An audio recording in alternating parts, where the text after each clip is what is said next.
Johera mag Radio Ramogi e kaunti ma Siaya nobedo gi mor mar yudo thuolo mar rado gi jolendo magi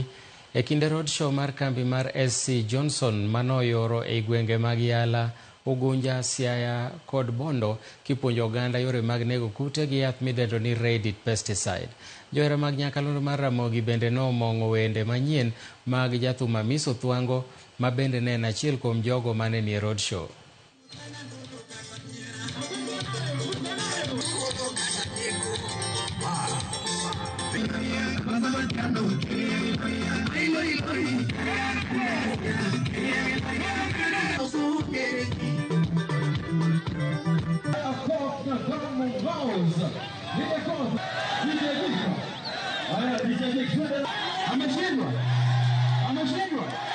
Wachako wachni Yala sub county wa Yala wadhi Ugunja koro sani wan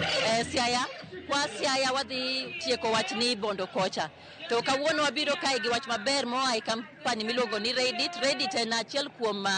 gigo molos gi company miluongo ni SC Johnsons, kendo wamor ahinya kaka Ramogi FM ka wabiro kae ka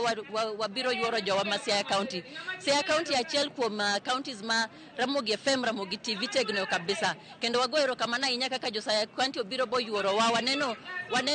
awachni ji ne chalo lo Ugunja kocha. To Siaya County to Siaya Town bende wayudo ka ji orito wa kendo wamor ahinya, wamor gi tich mosebedo kwa tiyo kaka RMS kendo Ramogi FM gira ka achiel gi Ramogi TV kendo wan gi geno ni Nyasaye botelonwa kendo waboduogo kwa kelonu mana weche